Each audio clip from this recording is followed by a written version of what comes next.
The complete AI agent tech stack. From idea to production, everyone can wire up a chatbot demo in an afternoon, but almost nothing that works in a demo survives contact with real users, real data, and real production traffic. In this video, we are going to break down the entire stack that sits underneath a real working AI agent layer by layer. From the interface a person types into, all the way down to the infrastructure that keeps it running at 3 in the morning. 11 layers, one architecture. Let's get into it. Here is the full map. The 11-layer AI agent architecture. Layer 1 is the front end, where a human actually sends a request.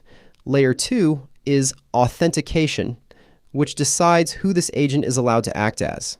Layer 3 is memory, what the agent remembers across turns and sessions.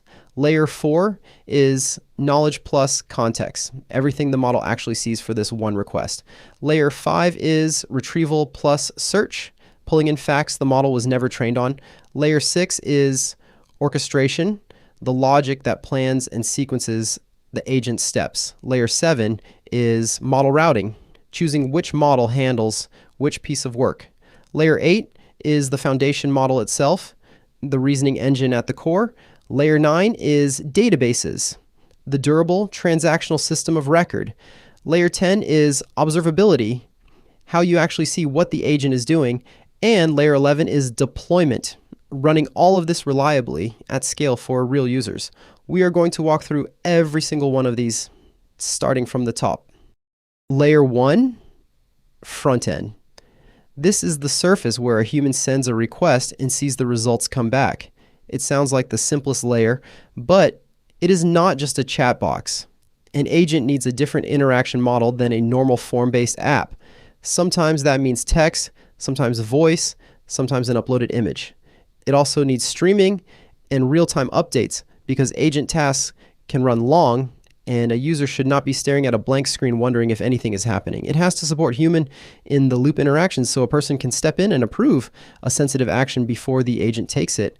And it has to expose intermediate status, tool calls, and citations because that visibility is what actually builds trust with the person using it. Common technologies here are React, Next.js, native mobile apps, and increasingly agents embedded directly inside Slack or Teams. So here's a question worth sitting with. Does an AI agent even need a chat interface at all? Think about background agents, voice-only agents, or agents embedded inside another tool entirely. Layer 2, authentication. This layer establishes identity and controls exactly what actions are permitted. An agent needs both auth-n, which confirms identity, and auth-z, which confirms permissions. And that distinction matters a lot for high-stakes actions. Agents also act on behalf of a user against external services. That is called delegated access, and it means the agent is borrowing your permissions to do its job.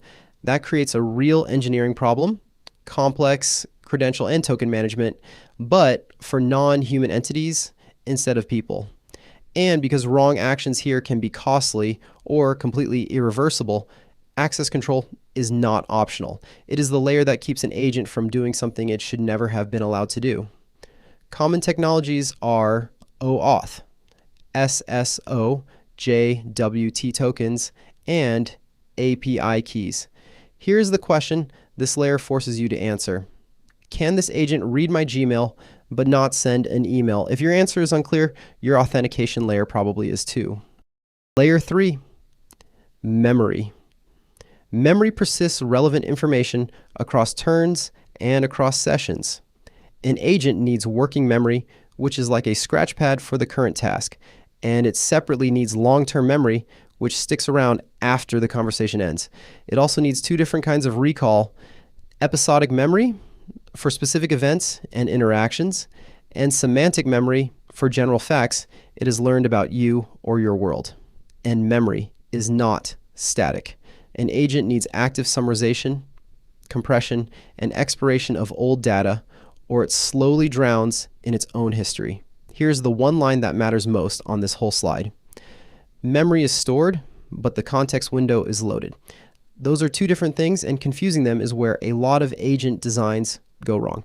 Common technologies are stateful storage systems and persistent caches. So ask yourself this: does the LLM actually remember you between sessions? It does not.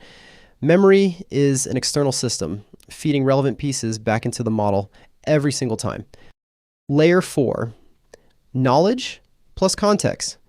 This layer assembles everything the model actually sees for this one specific request. It combines the system instructions, the user's preferences, and the conversation history into a single package the model can reason over. That requires something people are now calling context engineering, the skill of prioritizing and compressing data so it fits within the model's window limits without losing what matters. It also integrates dynamic tool descriptions, so the model knows what actions are even available to it right now. It helps to think about this layer as 4 distinct pieces: model knowledge, which is baked in from training; context, which is assembled fresh for this turn; memory, which is persisted across sessions; and retrieved knowledge, which is pulled in from a search on demand. Those 4 things feel similar, but they behave very differently, and mixing them up is a common source of confusing agent bugs. Here is a hard question. What happens when instructions conflict between the system, the user, and a retrieved document? Whoever wins that conflict is quietly deciding your agent's behavior. Layer 5, retrieval plus search. This layer fills the gap between what a model was trained on and what is actually true, private, or current right now. An agent needs this layer to overcome stale, generic, or simply missing organizational data. The model's training data has a cutoff. Your company's data does not.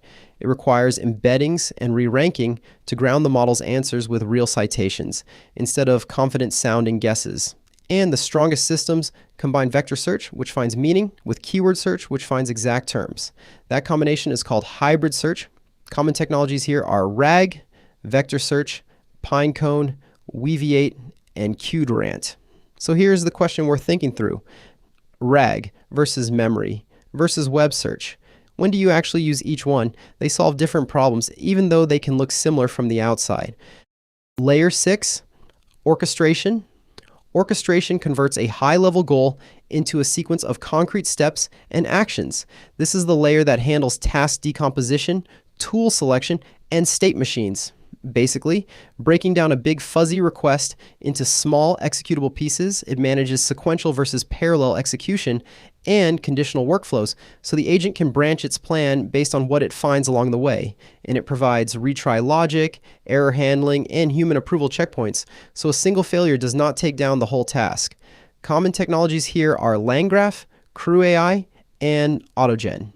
Here is a question that separates good agent design from bad agent design. When should you actually use an agent instead of a fixed, predictable workflow? Not every problem needs the flexibility or the unpredictability that comes with an agent. Layer 7, model routing. This layer sends each piece of work to the model best suited for it, based on the actual needs of the task. The reason this layer exists is simple. No single model handles everything well or cost effectively. A model that is great at deep reasoning is often overkill and expensive for a simple classification task. Routing balances the trade-offs between cost, latency, and reasoning quality for every single request that comes through. It also enables cascading. Try a cheap, fast model first and only escalate to an expensive model if it is actually needed. Common technologies are automatic selection logic and cascading fallbacks. Here is a concrete example. Use a small, fast model to classify the request, then route only the genuinely difficult problems to a heavy reasoning model. That one pattern alone can cut your costs dramatically. Layer 8, foundation model. This is the core reasoning engine, but explicitly not the whole agent. That distinction matters more than people think. The model processes tokens, context windows, and transformer inferences. That is the raw mechanical work happening underneath everything else. It understands instructions and outputs structured data that other layers and other tools can actually act on. And it requires temperature and generation controls tuned carefully to minimize hallucinations. Common technologies are reasoning models, multimodal models, and structured outputs. Here is the equation that this entire video is really built around. An LLM generates and reasons, but an agent equals the LLM plus context plus tools plus memory plus orchestration plus environment. The model is one layer out of 11. Layer 9, databases. This layer stores structured, durable data and acts as the transactional system of record. It is kept conceptually separate from memory. Memory focuses on relevant recall. Databases focus on being the single source of truth. It stores user account data, agent state, and the results of every tool execution the agent has performed.